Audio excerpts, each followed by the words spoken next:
为殷先人，有册有典。几千年来，祖先一直在记录我们的历史，讲述我们的故事。这里的每一部典籍都凝聚着前人的心血和智慧，人们世代守护，薪火相传，让精神的血脉延绵至今。打开典籍，对话先贤，知道我们的生命缘起何处，知道我们的脚步迈向何方。以新的方式读懂典籍，让书写在古籍里的文字活起来。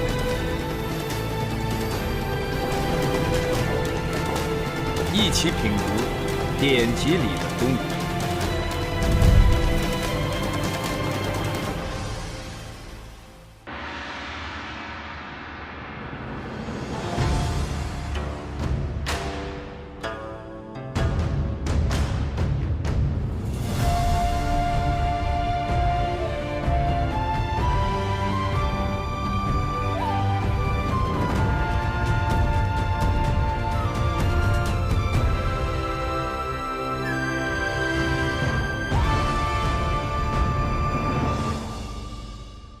今天在典籍里的中国，就让我们一起识读《论语》。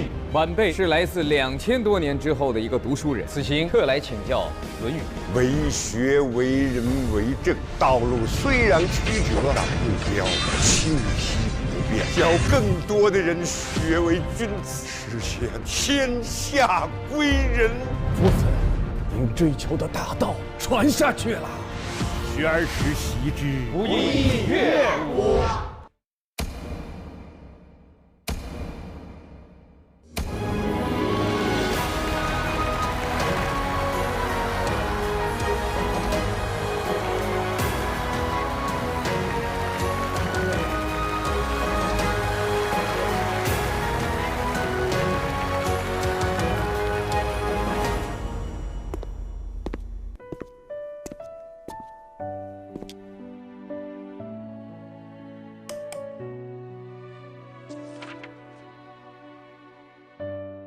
？2015年，江西南昌，西汉海昏侯墓文物保护工作站。海昏侯墓是汉废帝刘贺的墓，刘贺是汉武帝的孙子，他只当了27天的皇帝就被废黜了。他的墓葬陪葬丰富，是截止目前出土金器最多的汉代大墓。但是比这些金器更珍贵的，是同步出土的5000多枚竹简。由于年代久远，这些竹简在刚出土的时候，就像一堆烂泥巴。科研人员用先进的科技对这些竹简进行了修复和保护。竹简像打了哈欠，它像在伸懒腰。这是一次等了2000多年的苏醒。经过专家的辨认，在已经发现的这些竹简当中，有500多枚竹简，内容居然是《论语》，而且应该属于失传已久的齐《论语》。齐《论语》是《论语》最古老的版本之一呀。它在汉末魏晋时期就失传了，谁想得到，1800多年之后还能重见天日啊！是啊，东汉末年，大儒郑玄综合了齐《论语》等多个传本，编校整理了《论语》，并为其作注。郑玄的注本也成为了后世《论语》流传本的基础。先生，先生，郑先生，先生，先生，郑先生，听说郑先生在此隐居，特地赶来求教《论语》。郑先生，您注释的《论语》，我们都爱读。哦，为什么爱读《论语》？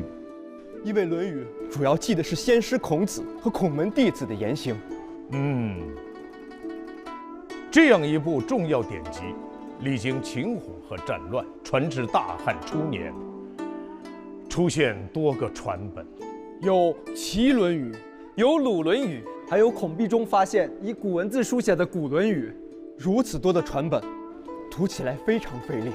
是啊，所以我以鲁《论语》为底本，参考齐《论语》、古《论语》，编校整理，并为《论语》作注，希望后世人能读《论语》而知如何为学、为人、为政。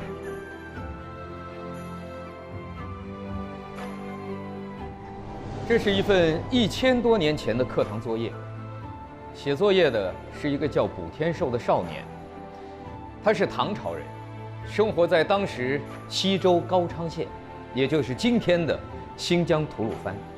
而这份课堂作业抄写的正是郑玄的《论语注》。这个郑玄先生要了我的命！什么时候能抄完啊？哎呀，快点抄吧，我的羊都饿了。3人行，必有我师焉。卜天寿，你最聪明，你告诉我怎么才能早点放学？我觉得咱们抄的也差不多了。我的有这么长，我的有这么长，我的比你们的还长。趁先生不在，我们赶快走吧。卜天寿，你说的算数吗？当然啊，走吧。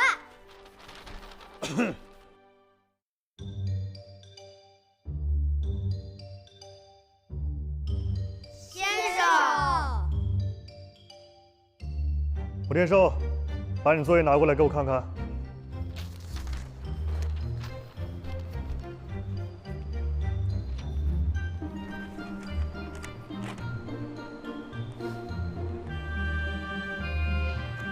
写的什么？你自己念。写书今日了，先生莫嫌迟。明朝是假日，早放学生归。你就那么想放学呀？现在是春天，窗外春光甚好。按《论语》所说，我们应该出去玩耍。对，出去玩耍。哦，这《论语》里哪句话是教你们出去玩耍了？暮春者，春服既成，冠者5、6人，童子6、7人，欲乎沂，风乎舞雩，咏而归。你们既教你们出去玩耍的话，倒是记得挺牢。那先生，您是赞同孔夫子让我们出去玩耍了？这不是孔夫子的话，是他的学生曾皙说的。暮春时节，想和朋友们一起去河里洗澡、吹风，哎呦，唱着歌回家。那孔夫子赞同曾皙吗？孔夫子非常赞同，他不仅向往这种生活美景，更向往贤能在位，百姓各得其所，天下大同的景象。天下大同，那先生是愿意放我们出去玩耍啦？是先生呀，要带你们出去玩耍啊！真的，先生真好。那我们就愿意努力学习，做君子。我也是。好，好，哈哈，好了，作业呀，明日再抄。今日带你们出去玩。出去玩哈，慢点儿。一部《论语》，千古流传；一位老师，万世师表。中国人的仁德智慧，2000年的风骨性格，都蕴藏在这位老师和他学生的对话里。今天，在典籍里的中国，就让我们一起识读《论语》。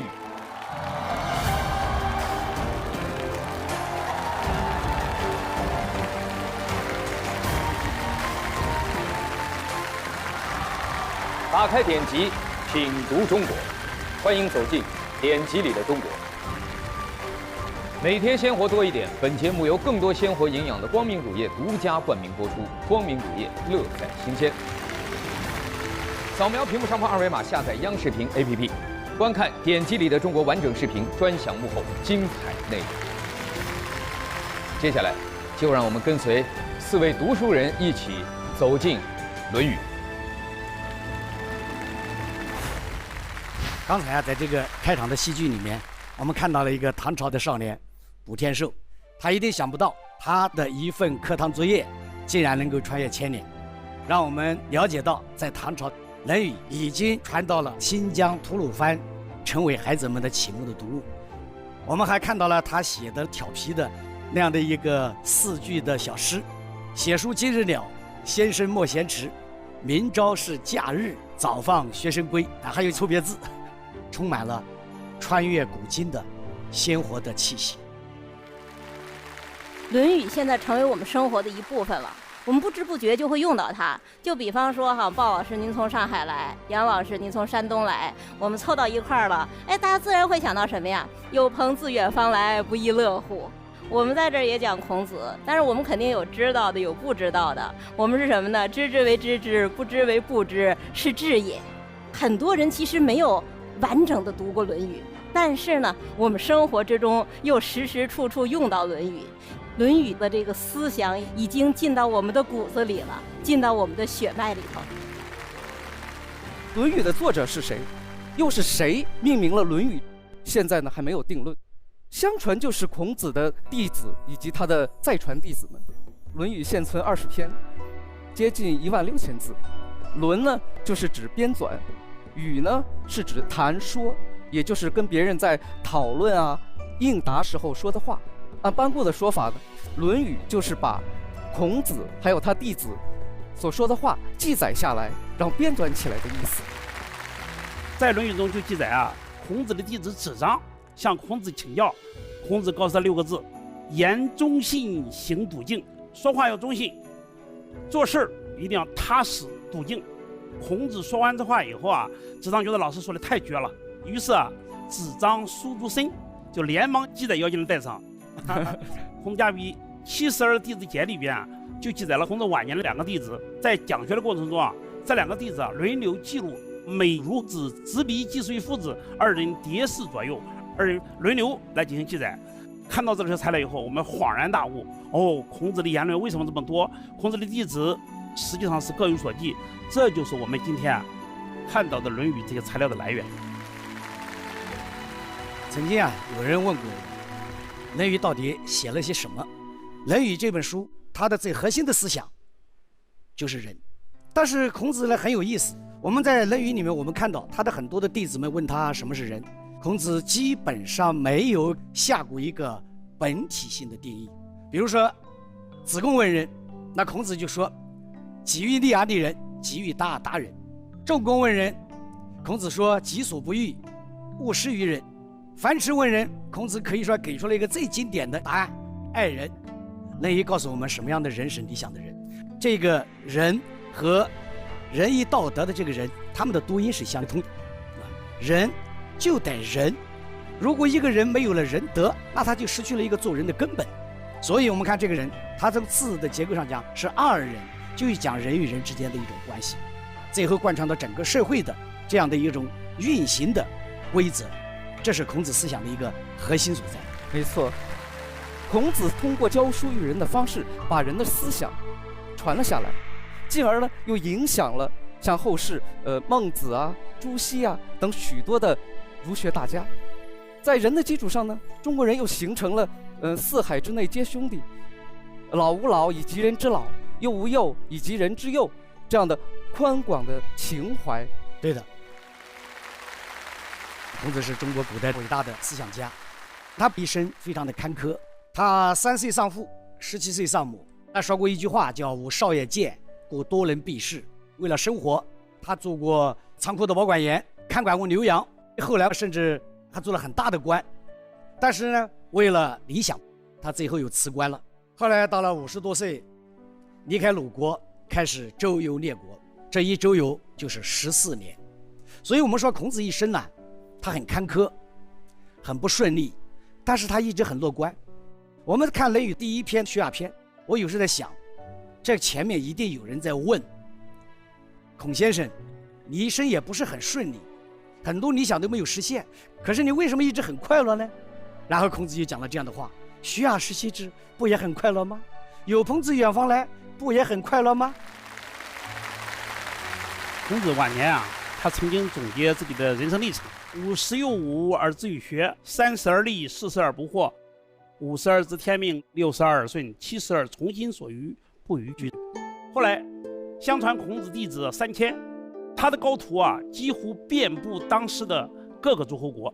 对，我最感兴趣的是什么呢？就是孔子跟学生之间的那个关系。孔子他怎么教学？就是有教无类嘛，因材施教。你比方说子贡啊，那是孔子学生里最有钱的呀。那孔子跟他说什么呢？哎，富而好礼呀。颜回是孔子的学生里最穷的人，但是穷也可以乐道啊，也可以好学呀。孔子对颜回啊非常非常的赞赏。孔子说呀：“贤哉回也！一箪食，一瓢饮，在陋巷，人不堪其忧，回也不改其乐。”是的，和颜回、子贡常常一起出场的，就是子路。子路其实开始的时候啊是桀骜不驯的，他非常勇武，性格也非常直爽。后来跟了孔子以后啊，他竟然尽心尽力的保护孔子40多年。孔子弟子啊性格不一样，那么为什么在他的门下聚集了这么多的人？颜回说孔子啊仰之弥高，专之弥坚。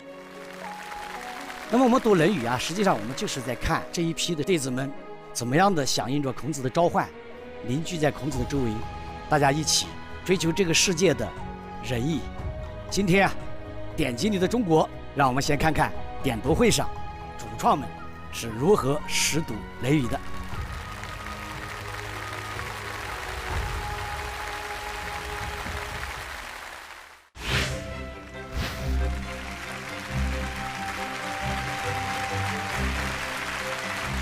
大家好，欢迎来到典籍里的中国点读会。我是中国国家画卷院长，也是节目的艺术总监田庆新。这一期我们将要演绎的典籍是中国儒家最经典的著作之一《论语》。非常高兴看到各位，先介绍一下自己。我是王惠春，在戏剧当中扮演孔子。我是王仁君，在戏剧中扮演颜回。我是高晓攀，在戏剧中扮演仲由。我是典籍里的中国的总编剧张坤鹏。有朋自远方来，不亦乐乎？三人行，必有我师焉。向前辈学习。看来王老师已经进入状态了。惠春老师，听说您来演孔子，我非常的惊喜。30年前我在电视里看过您演的孔子，给我留下了很深的印象。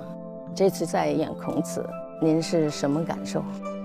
孔子是我一生当中改变我人生命运最重要的一个角色。30年前，我28岁第一次扮演了孔子。在这一次的角色扮演中，我会竭尽全力。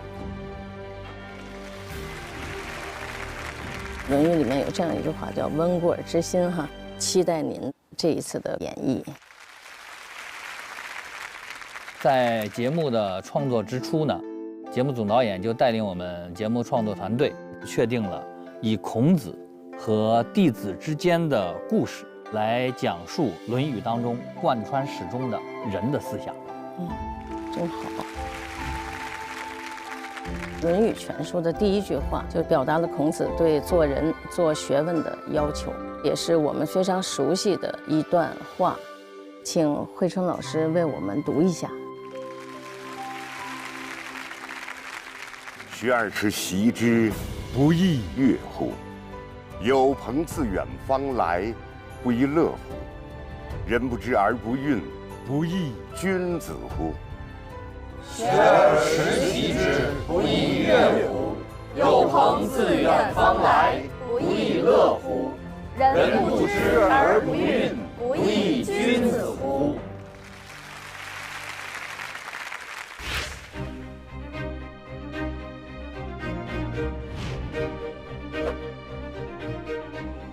再一次扮演孔子，可能我背负了一些包袱，有压力，但是我会全力以赴。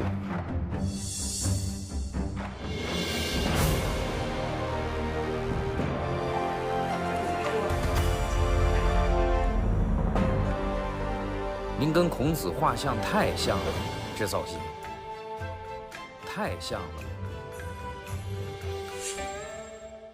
仲由啊，颜回，你们都答应过我，怎么可以先我而去呢？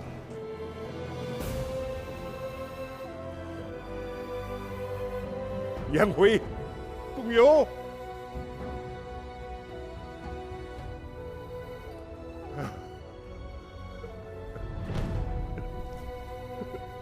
好，咔，可以。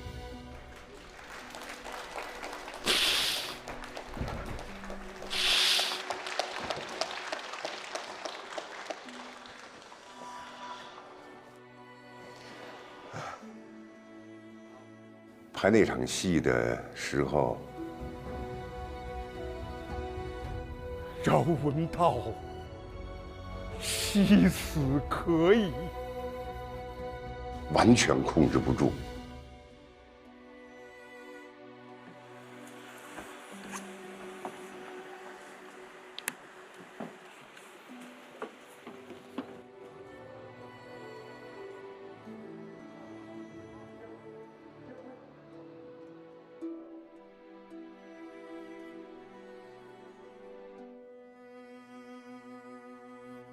全场准备。这是我们后世读书人的荣幸。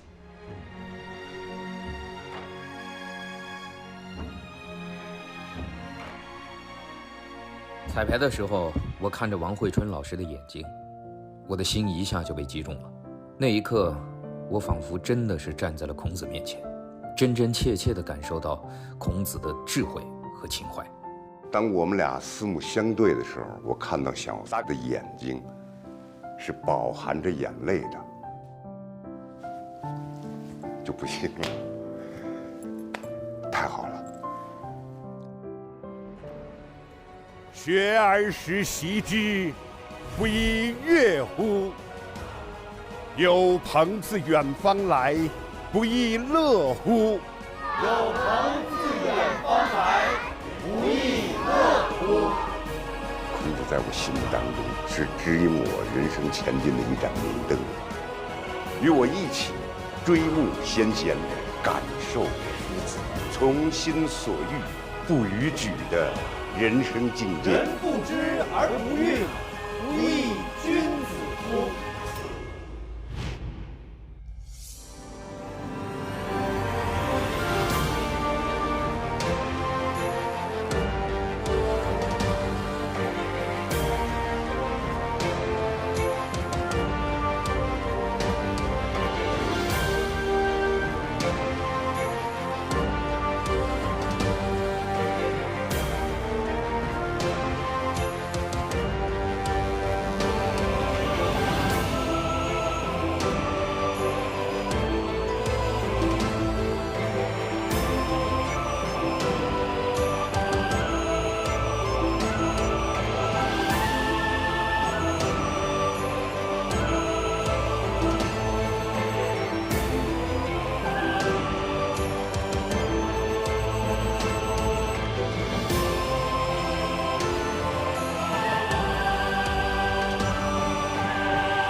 子贡为何还没回来？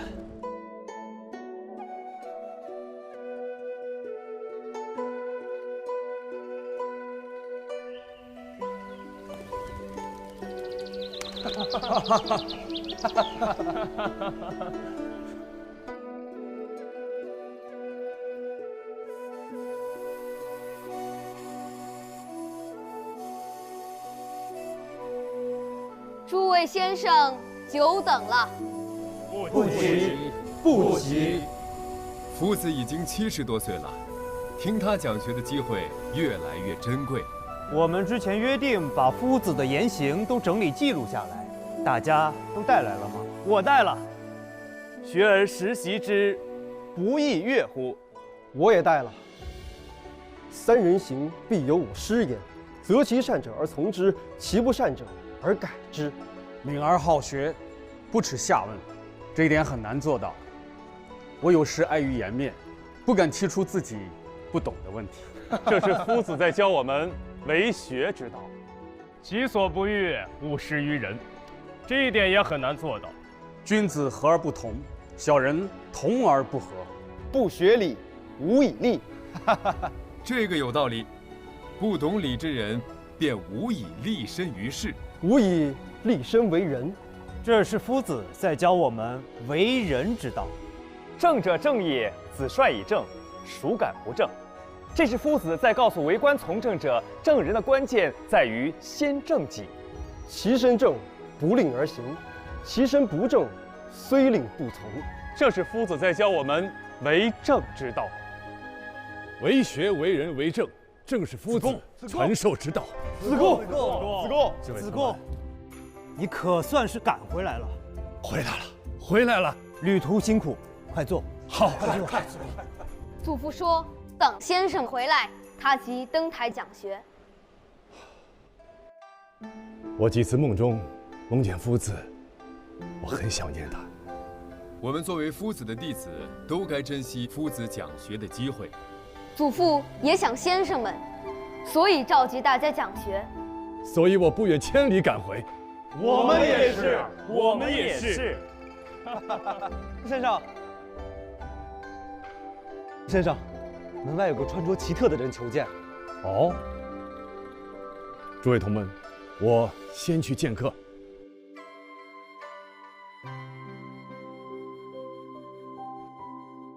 正是这位先生。子贡先生，您好。足下是？我是来自2000多年之后的一个读书人，叫撒贝宁，此行特来请教《论语》。 2000多年以后，正是。你刚才说，《论语》是什么？孔夫子和众弟子的言行，集合成了一部典籍，我们后世称之为《论语》，人人皆知。《论语》这个名字取得好，是谁取的？这个我还真不知道，但此人 一定非常敬仰孔夫子。子贡先生为什么笑啊？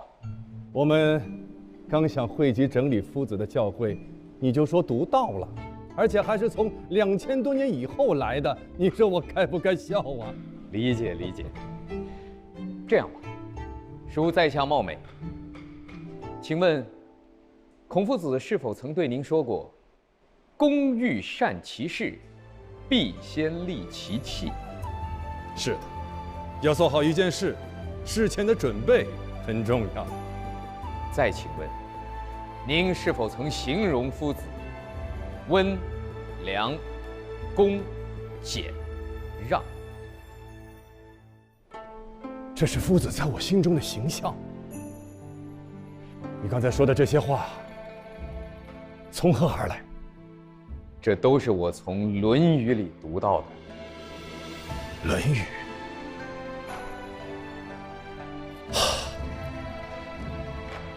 如果后世正如你所说的这么一部《论语》，那夫子人人学为君子，实现天下归人，以求天下大同的理想，就能够传下去了。子贡先生，您想不想看一看这部典籍？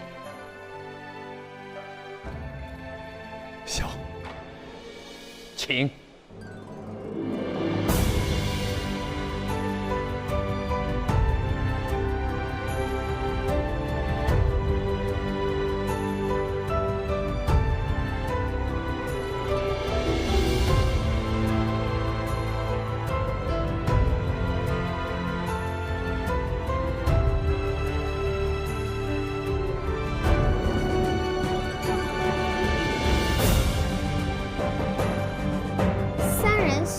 必有我师焉，这是《论语》里的话。敏而好学，不耻下问，这也是《论语》里的话。我也找到了，温故而知新，可以为师矣。给我看看。来，小朋友们上课了。此为何处啊？这叫典籍书，在我们那个时代孩子们可以在这里识读典籍，分享心得。今天我们学习的是《论语》，大家跟我一块儿念：学而时习之，不亦说乎？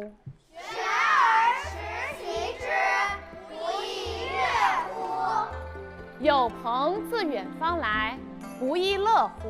有朋自远方来，不亦乐乎？人不知而不愠，不亦君子乎？人不知而不愠，不亦君子乎？孩子们在读的是夫子对我们说的话。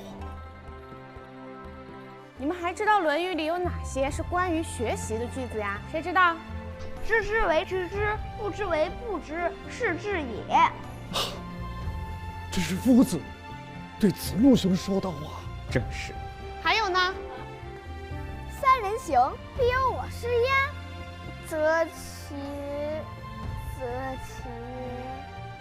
择其善者而从之，其不善者而改之。夫子常用这句话教诲我们呢。我们再一起背诵一遍，好吗？好。学而时习之，不亦说乎？有朋自远方来，不亦乐乎？人不知而不愠，不亦君子乎？学而时习之，不亦说乎？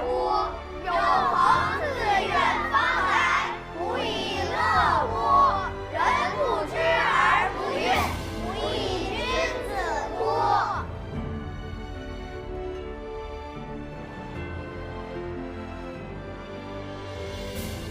这些孩子们，小小的年纪就能读到《论语》，真是让我羡慕啊！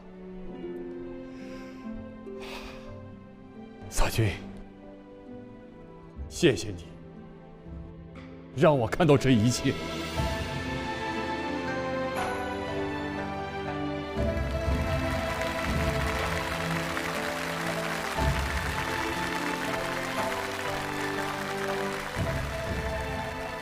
子贡先生，我有一事请教。请讲。您和同门为什么要记录和整理孔夫子的言行？我生于乱世，诸侯争霸，利坏乐崩，黎民涂炭。夫子是我在这乱世之中所见到的能坚守道义、心怀天下的贤者。还记得我刚拜夫子为师的时候，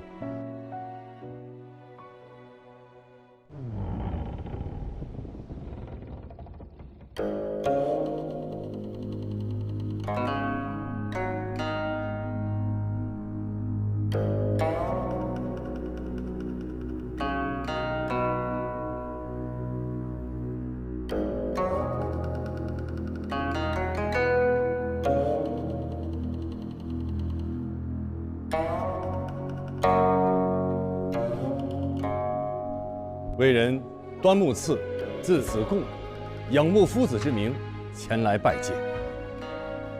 子贡，请坐吧。夫子，我想请教您一个问题。请讲。当今天下，诸侯争霸，礼坏乐崩，世人多争名逐利，夫子求什么？人人学为君子，实现天下归仁，以求天下大同。如何学为君子？君子当以大道为志向，以德行为根基，以仁爱为依托，以六艺为修养。志于道，据于德，依于仁，游于义。夫子，何为仁？爱人，孝悌，忠恕，博施济众。何为大同？大道之行也，天下为公。选贤举能，讲信修睦。父子，有没有一句话能终身奉行的呢？您若愿意教我，我愿拜您为师。出去！竟敢质问夫子，傲慢无礼！有你这么拜师的吗？你要拜师，谁答应收你了？对，谁答应收你了？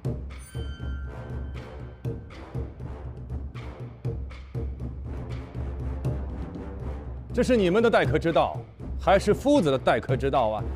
啊，都不是。我先回答你刚才的问题，可以终身奉行的话，那大概就是术吧。己所不欲，勿施于人。仲由啊，你怎么火气老是这么大？端木寺从魏国来，有朋自远方来，不亦乐乎？这个道理你是懂的。夫子，我错了。夫子，请收下我吧。你愿意拜我为师，我也愿意教你。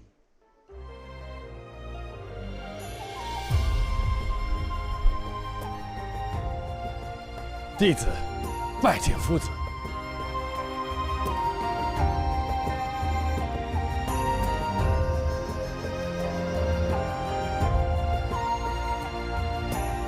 学而时习之，不亦乐乎？有朋自远方来，不亦乐乎？认识一下，在下颜回，字子渊。子渊，人不知而不愠，不亦君子乎？在下仲由，字子路。子路，刚才多有得罪。三人行，必有我师焉。三人行，必有我师焉。从今日起，我们就一起学习吧。谨遵夫子教诲。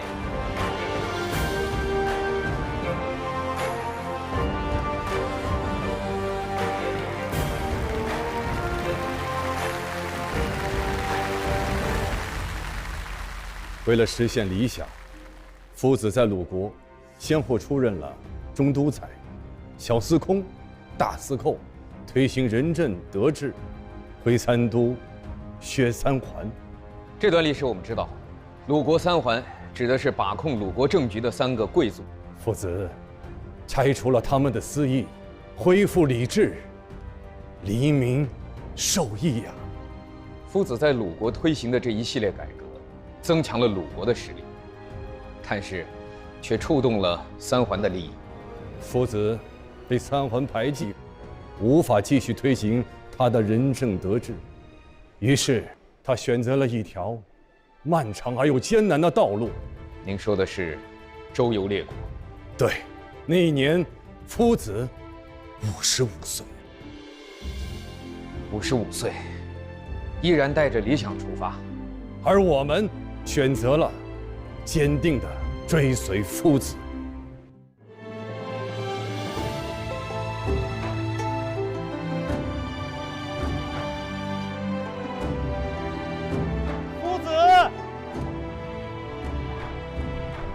夫子，您要游历列国，怎么能不带上我呢？这一路还不知道要走多久，走多远，又会遇到什么样的苦难，所以您更要带上我呀！我最能吃苦了。好，夫子，夫子，您出行哪能不带上我呀？这一路，我能护您周全。你这是要打仗的？世道太乱，带上说不定能用得上。夫子，带上我们一起吧。我们跟你一块去。好，咱们一路同行。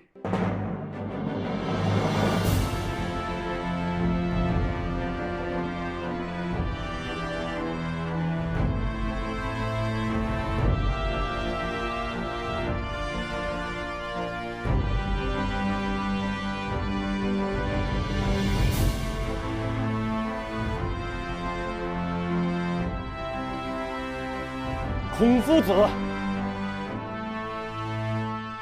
孔夫子来魏国，我愿以俸米6万斗，聘任夫子。感谢国君。孔丘愿在魏国推行仁政德治，使百姓生活富裕，得以教化。6万斗米，这待遇相当高啊！如果夫子仅仅是为了这6万斗米，在鲁国也一样可以得到啊，根本就不需要游历列国。所以夫子一心想的还是推行仁政德治，但在魏国，夫子未能如愿啊。魏国在魏侯的治理下，存在诸多弊端，内政慌乱，礼义废弛，还听信小人谗言，派人监视我们。在这样的地方，怎么能够实现我们的理想呢？夫子，那我们去往何处呢？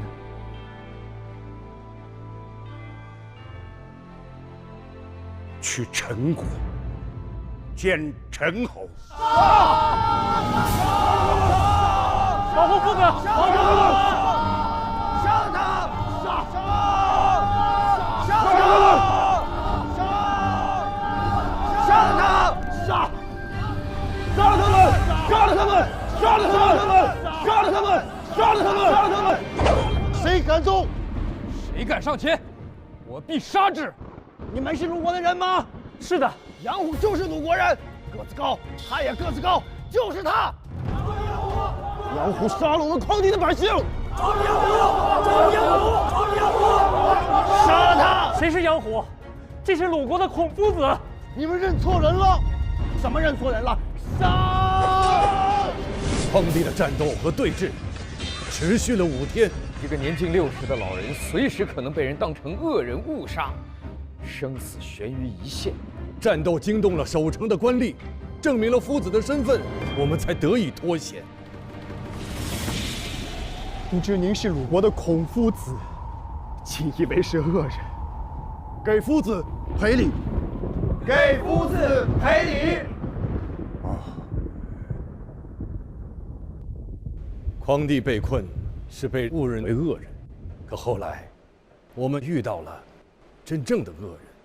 您指的应该是宋国司马桓颓。孔丘，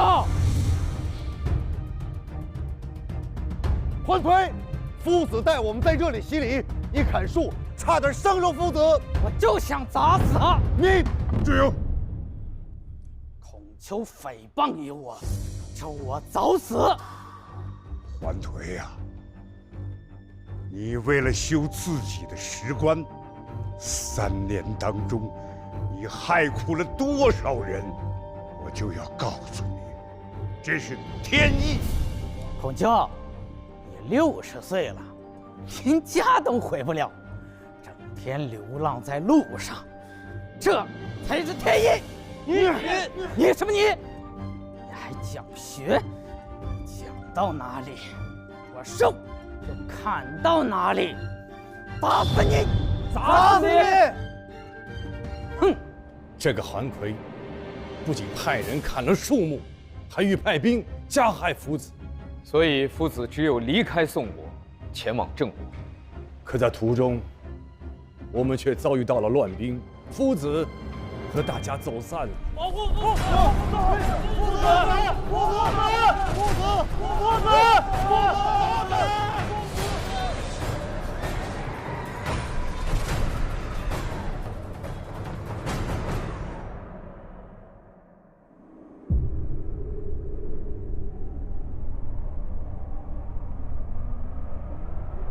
回呀！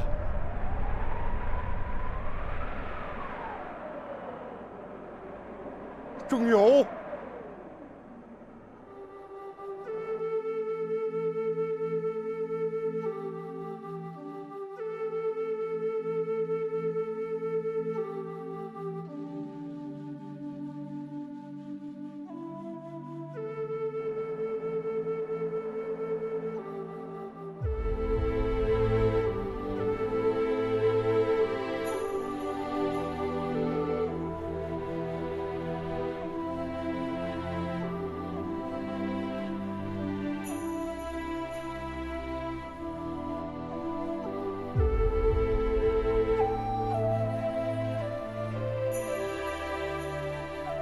仲由啊！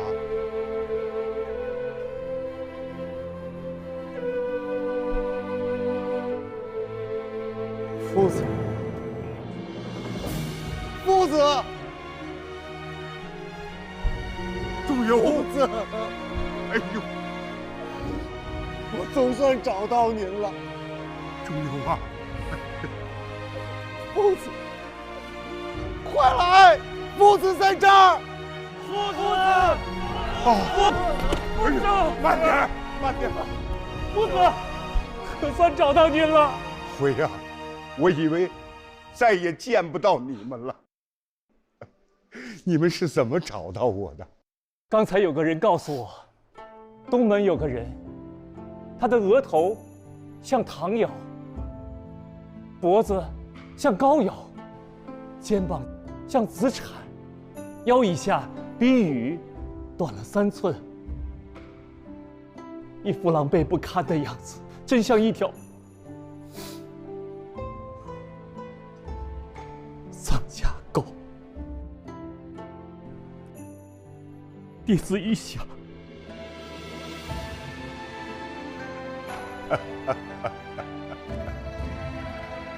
他形容我的相貌不一定对，但说我像条丧家狗，对极了，对极了。夫子，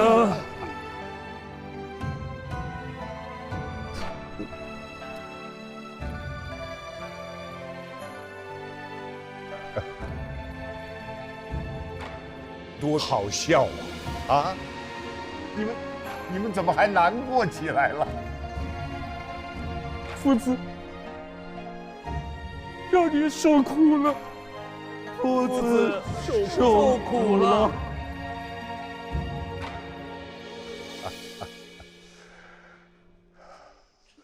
苦吗？我不觉得呀。对，不苦，不苦，不苦，不苦，不苦。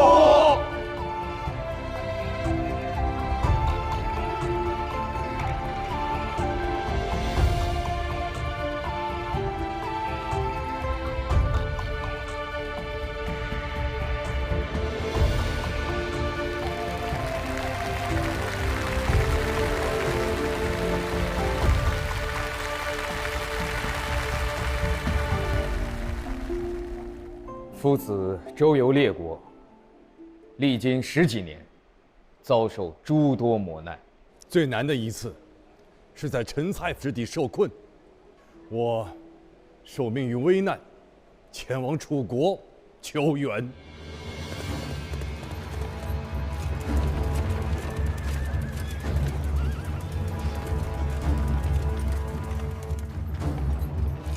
别让他跑了！追，给我抓回来！增加兵士，严加守卫。增加兵士，严加守卫。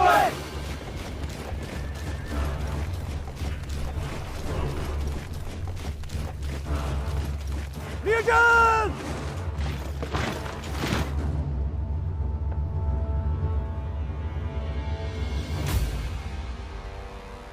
里面的人听着，再有逃走的，就地诛杀！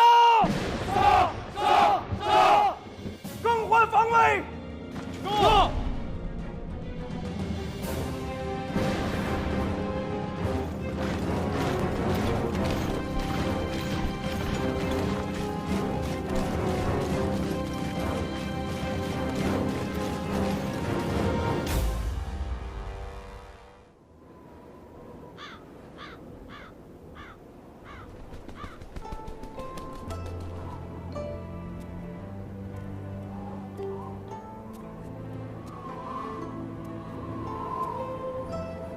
我们已经被困7天了，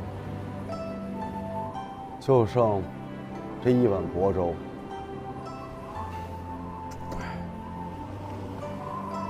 子贡去楚国求援已有几日，以他之能，我相信一定会带回援兵的。再不回来，我怕大家坚持不住。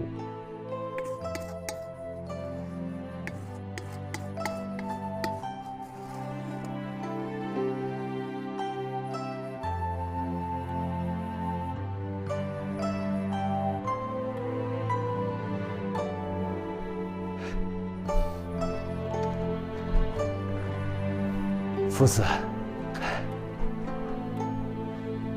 吃饭吧。夫子，您赶紧吃些。你们都没吃吧？夫子，我们吃不下。那我就能吃下去吗？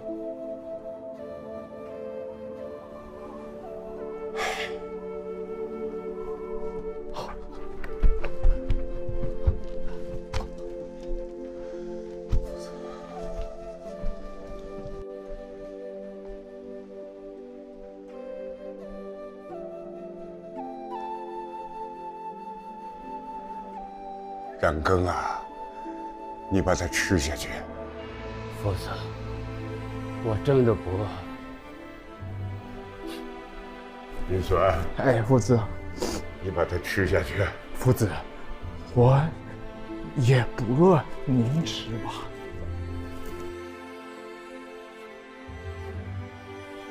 刚好，我也不饿。夫子，您怎么能不饿呢？我都快饿死了。夫子，您就赶紧吃吧。仲由啊，你终于说实话了啊！大家都饿。夫子，我们还年轻，挺得住的。我知道，大家体谅我，敬重我。我谢过大家。夫子，我们四处碰壁，是不是您对天下大道的要求太高了？为了让别人接受，而降低自己的追求，恐怕也走不远呀。不被接受，却依然坚守，才是真正的君子。颜回说得对，君子固穷，小人穷斯滥矣。弟子受教。君子固穷，小人穷斯滥矣。我们困苦至此，孔丘有些心里话想对大家说。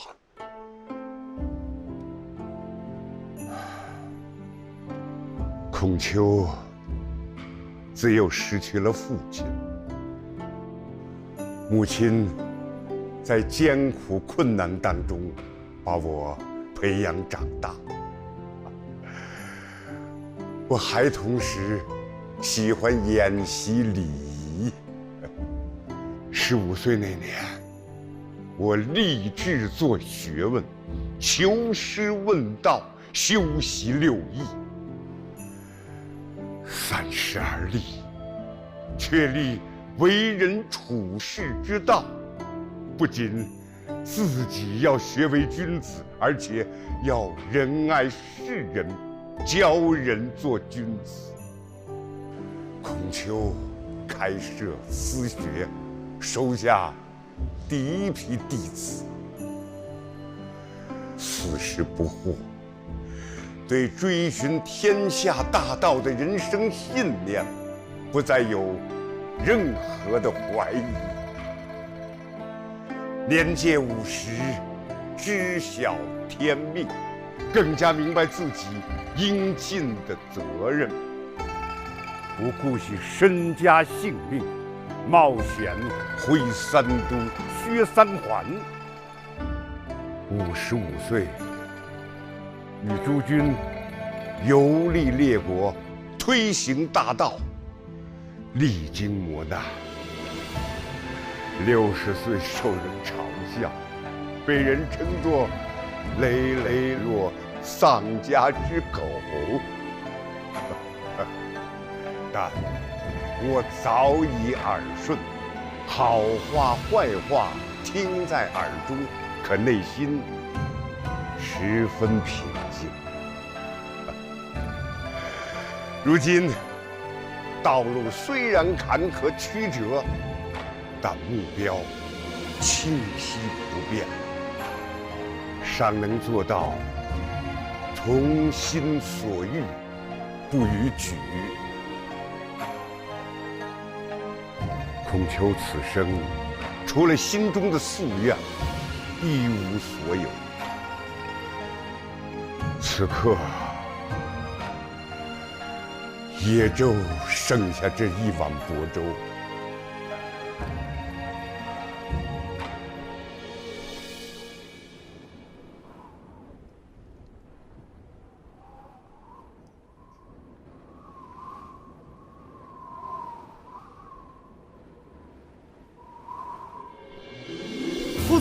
夫子，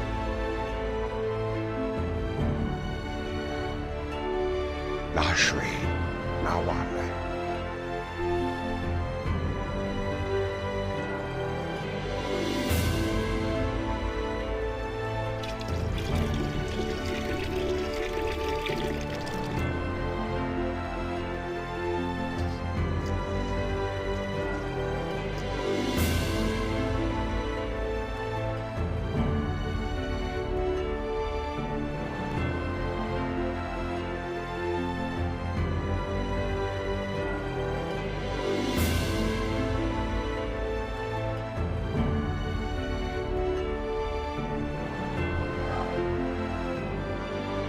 以此薄粥，感谢你们与孔丘一路同行。谢夫子。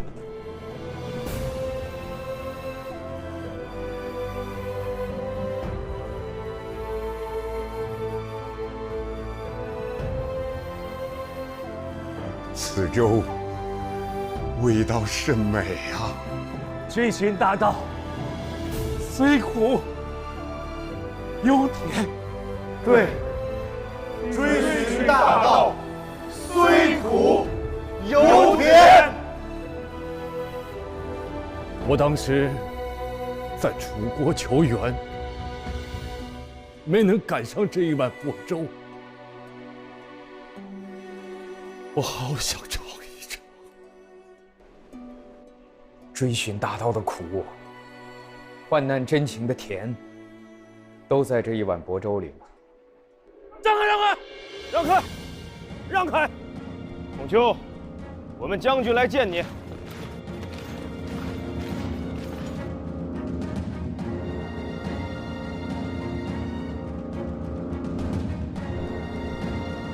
夫子，夫子，饿了7天了，只要您承诺不去楚国，我马上奉上粮食，如何？我受楚国国君的聘请前往，君子有约，绝不更改。夫子，心意已决。心意已决。就这么饿着，忍得住？岁寒，然后之松柏之后凋矣。岁寒，然后之松柏之后凋也。岁寒，然后之松柏之后凋矣。岁寒，然后之松柏之后凋也。岁寒，然后之松柏之后凋也。岁寒，然后之松柏之后凋也。后世我们还常用“岁寒松柏”这个词来形容那些在逆境艰难中意志坚定、坚守操守的人。困境是能考验人的。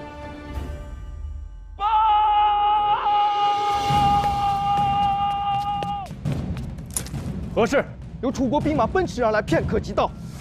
是端木赐，端木赐搬救兵来了。端木赐来了，太好了，我们有救了。端木赐回来了。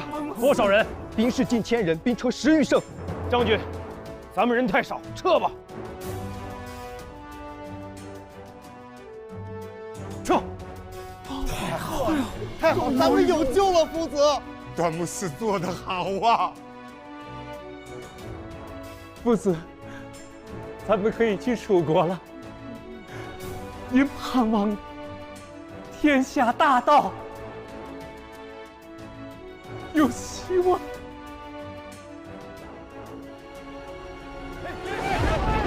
天回，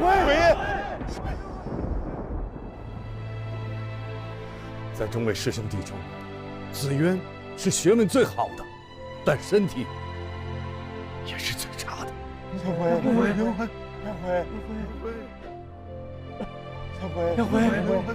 回啊，回！夫子，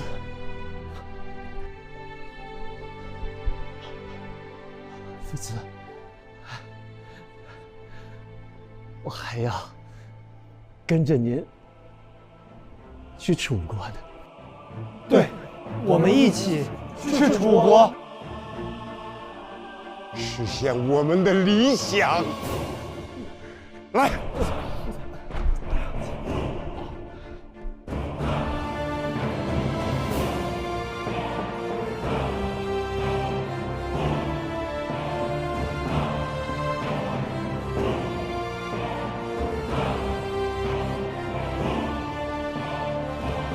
然而，追寻大道的路，永远是艰难的。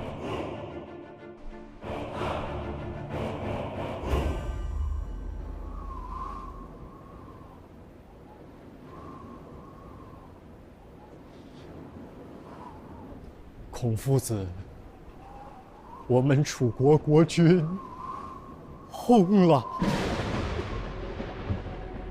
请您回鲁国吧。夫子，听到去不了楚国的那一刻，我感觉夫子瞬间苍老了许多。夫子，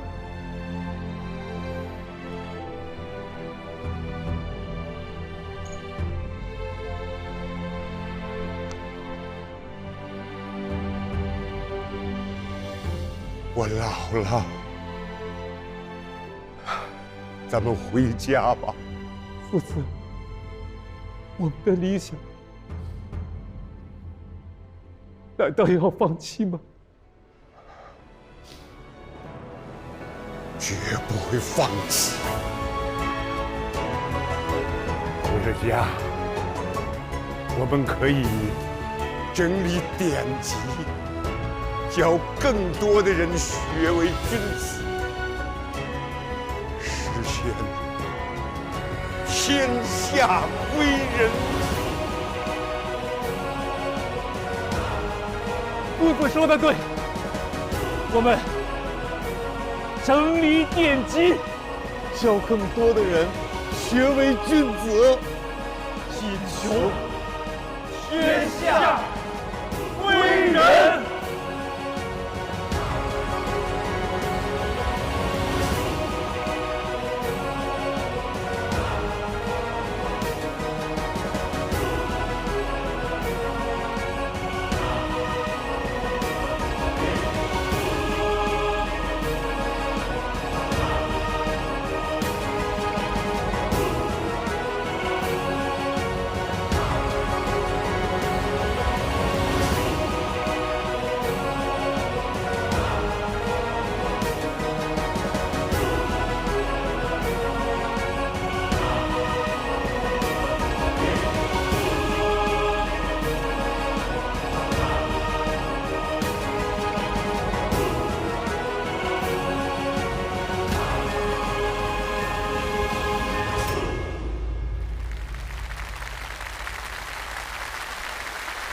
夫子一生致力于传道授业，到了晚年弟子众多，对他也是一种慰藉吧。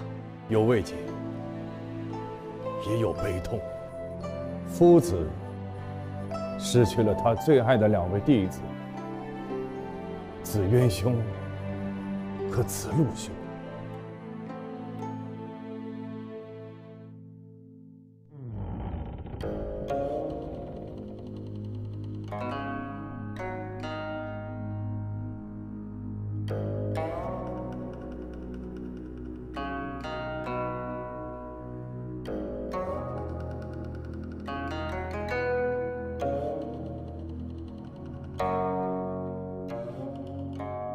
夫子说，他经常在梦中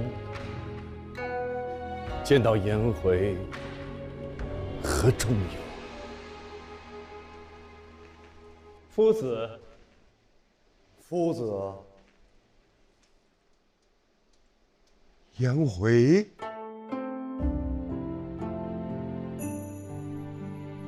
仲由，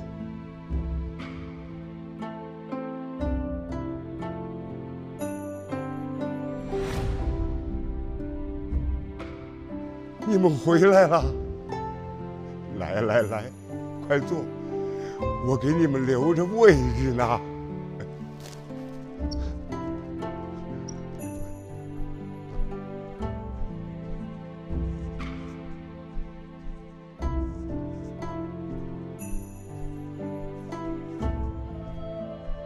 颜回啊，仲由，回呀，你从小就拜我为师，像我的儿子一样，咱们是一家人。感谢夫子，博我以闻。颜回无法跟随您了。回呀，你那么贤德，那么好学，我还指望着你传承我的学问呢。夫子，仲由也要向您告别了。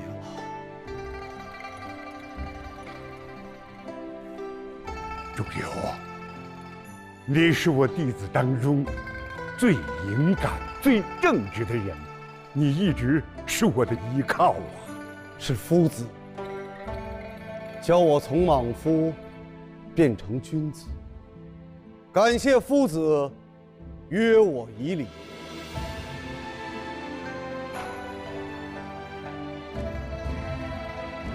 夫子，我曾经说过，只要夫子还在，颜回不敢先走。可我做不到。回，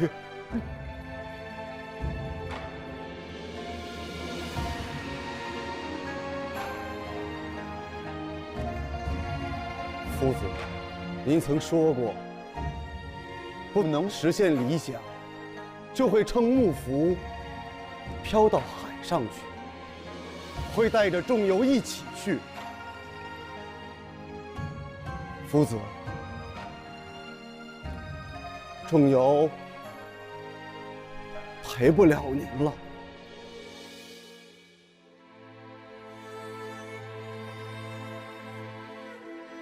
仲由、颜回，你们俩答应过我的，不能离我先走，你们答应过我的呀。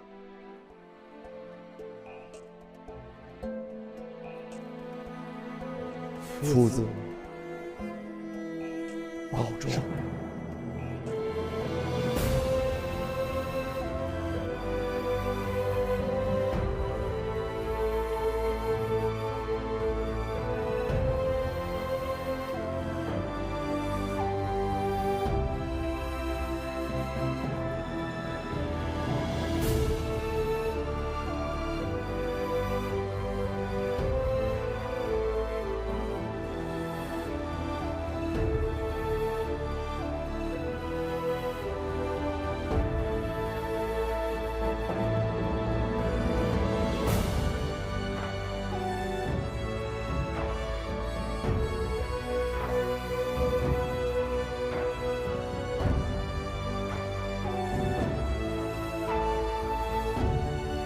颜回，仲由，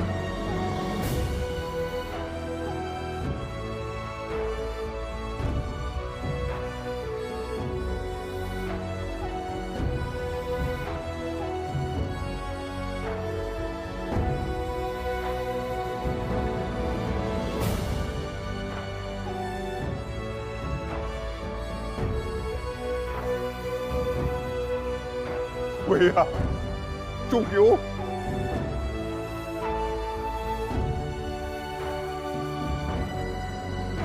夫子。朝闻道，夕死可矣。朝闻道，夕死可矣。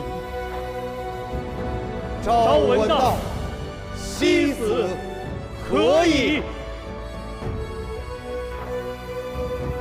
谢夫子。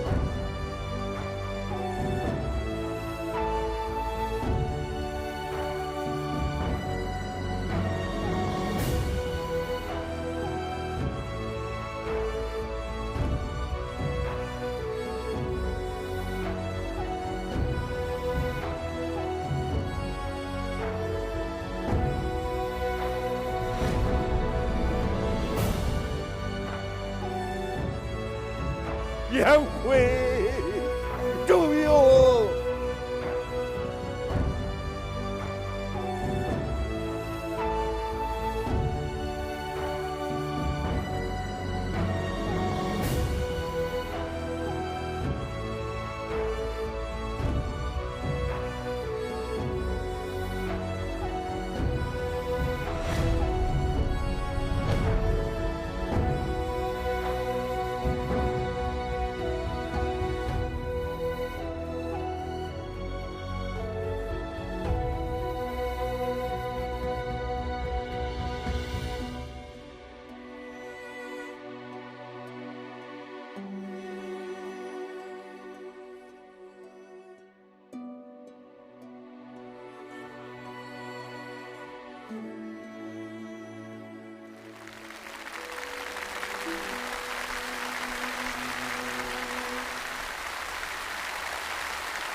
曾经子路问过孔子：“老师，跟我们谈谈死亡的问题吧。”可是孔子拒绝回答，他觉得子路还有很长的人生的道路要走，但是没想到子路颜回竟然先踏去。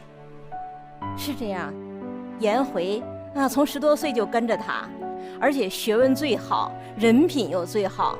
所以孔子其实在很大程度上讲是把他当作接班人来看待的。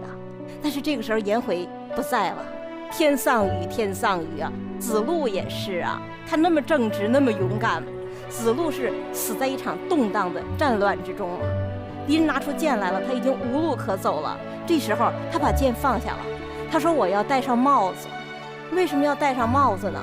说君子死，官不免啊，这是一个人最后的尊严。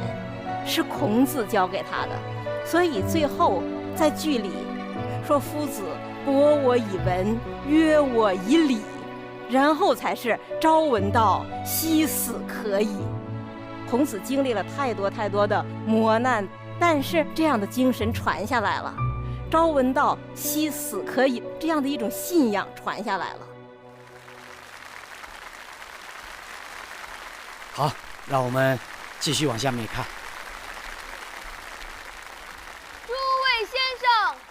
祖父开始讲学。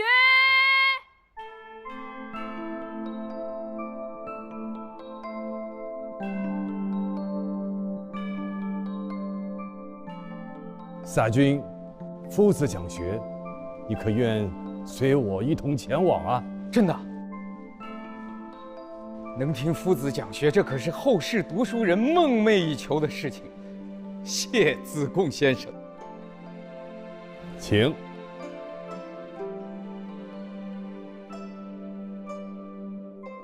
夫子将至。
咱们好久没见了，想你们。我们也想夫子。夫子，是啊，你回来了。回来了。你出使齐国，怎么样了？回夫子，幸不辱命。齐国国君将侵占的鲁国土地归还了鲁国。好，好啊！段牧师的才能，我佩服，佩服。是啊，这位后生我见过。夫子，这位是我新认识的朋友。晚辈撒贝宁，是来自2000多年之后的一个读书人，特来拜见夫子和诸位先生。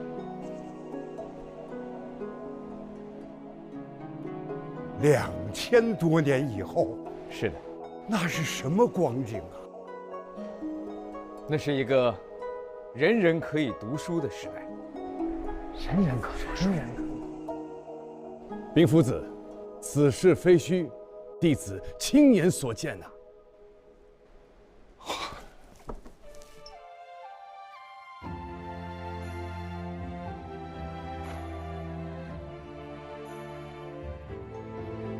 人人可以读书，那是我向往的。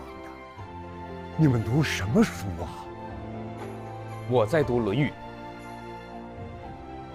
《论语》，夫子和诸位先生的言行以及思想，在后世集合成为一部典籍，称为《论语》。《论语》的思想是中华民族精神和智慧的源泉，影响了后世2000多年呀。我们从小就读。那你从《论语》里读出了什么？读到了人生追求，人以为己任，修己安人安百姓，提高自己的修养，让更多的人得到安乐。好，你读得好。还有呢？我们还读到了忠恕之道，己所不欲，勿施于人；己欲立而立人，己欲达而达人，做到推己及人。这些都是夫子教导我的话呀。后生，还有吗？我们读《论语》，还读到了如何为人。为人应当孝悌忠信，温良恭俭让。好，你读得太好了。夫子，您追求的大道传下去了。是啊，君子忧道，不忧贫。现在啊，我没有什么可以忧虑的了。撒君，可否让夫子和诸位同门一起看一看这《论语》在后世的流传呢？这正是我此行的目的。夫子，诸位，请。啊。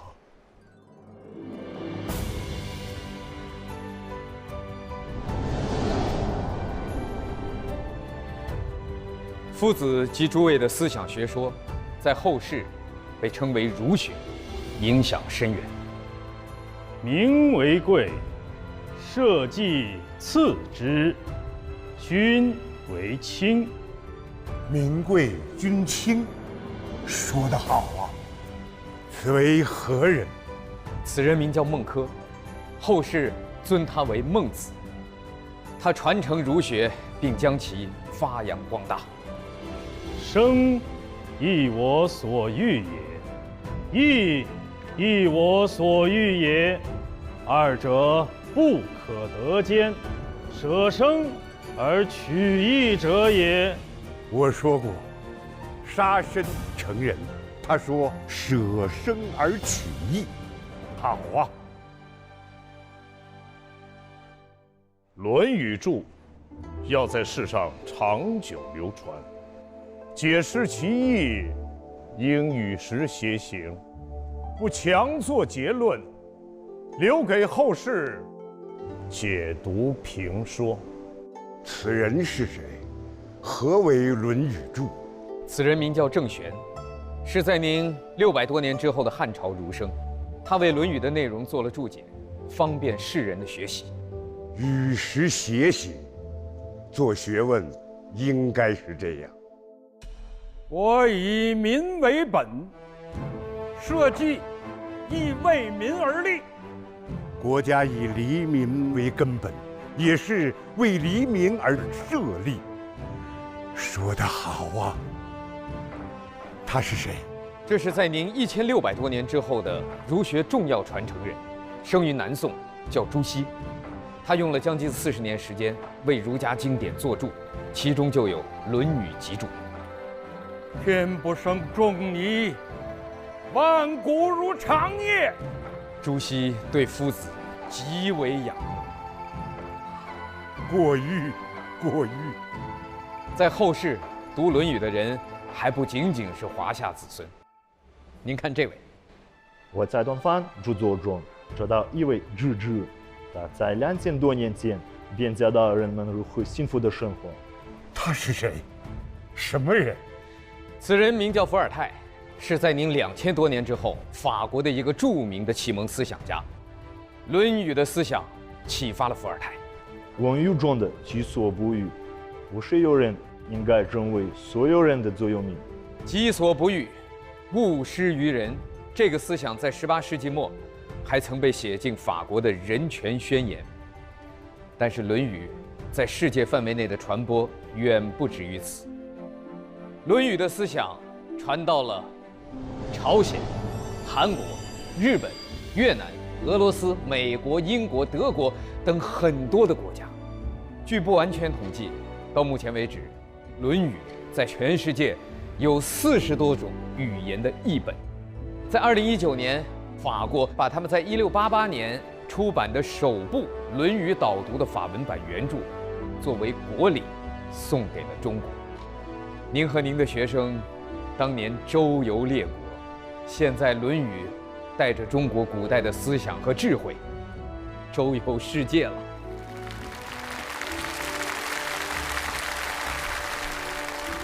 真是没有想到啊，《论语》影响了那么多人的。正如夫子所言：“德不孤，必有邻。”德不孤，必有邻。感谢撒君，让我知道这些。这是我们后世读书人的荣幸。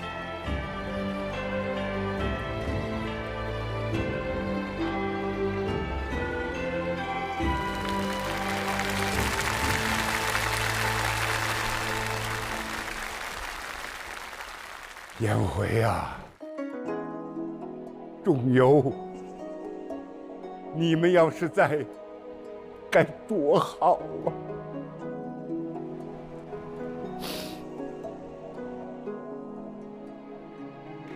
夫子他一直给子元兄和子路兄留着位置。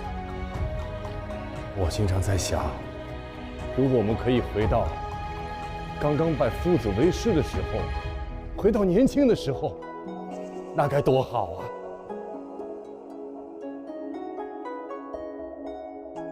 那时啊，我年轻，你们更年轻。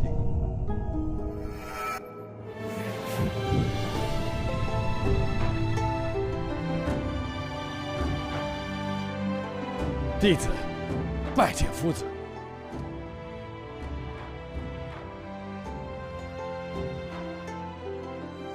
夫子，学而时习之，不亦乐乎？有朋自远方来，不亦乐乎？认识一下，在下颜回，字子渊。子渊，人不知而不愠，不亦君子乎？在下仲由，字子路。子路，刚才多有得罪。三人行，必有我师焉。三人行，必有我师焉。从今日起，我们就一起学习吧。谨遵夫子教诲。今日有几句话，大家一定要记住。弟子谨记。学而时习之，不亦说乎？有朋自远方来，不亦乐乎？人不知而不愠，不亦君子乎？学而时习之，不亦说乎？有朋自远方来，不亦乐乎？人不知而不愠，不亦君子乎？学而时习之，不亦说乎？学而时习之，不亦说乎？有朋自远方来，不亦乐乎？有朋自远方来，不亦乐乎？人不知而不愠，不亦君子乎？人不知而不愠，不亦君子乎？学而时习之，不亦说乎？学而时习之，不亦说乎？有朋自远方来，不亦乐乎？有朋自远方来，不亦乐乎？人不知而不愠，不亦君子乎？人不知而不愠，不亦君子乎？学而时习之，不亦说乎？有朋自远方来，不亦乐乎？人不知而不愠，不亦君子乎？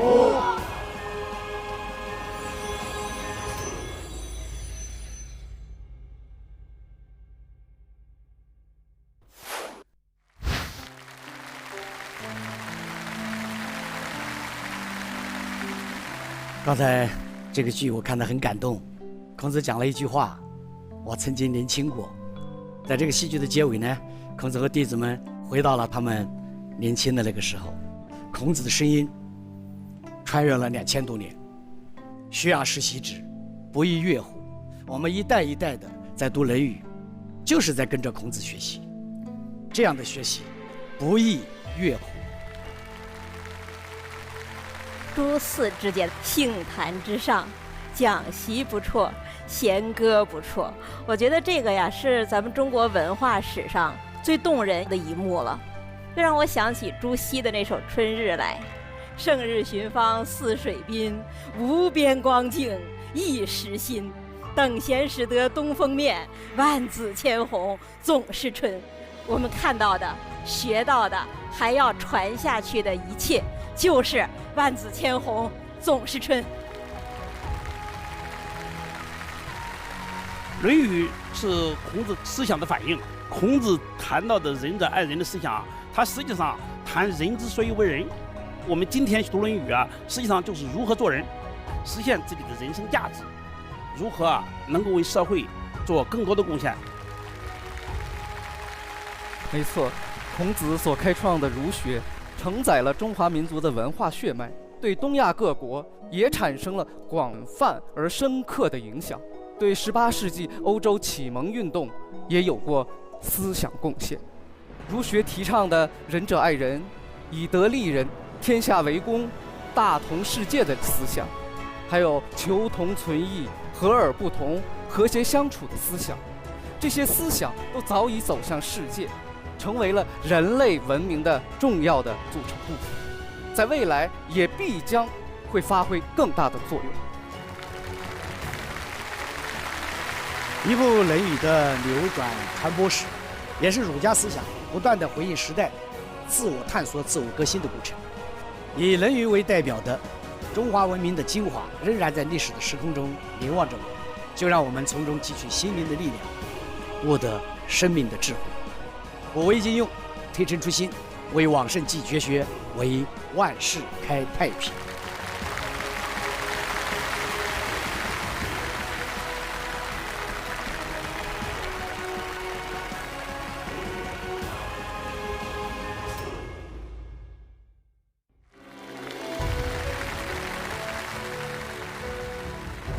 每天鲜活多一点。本节目由更多鲜活营养的光明乳业独家冠名播出。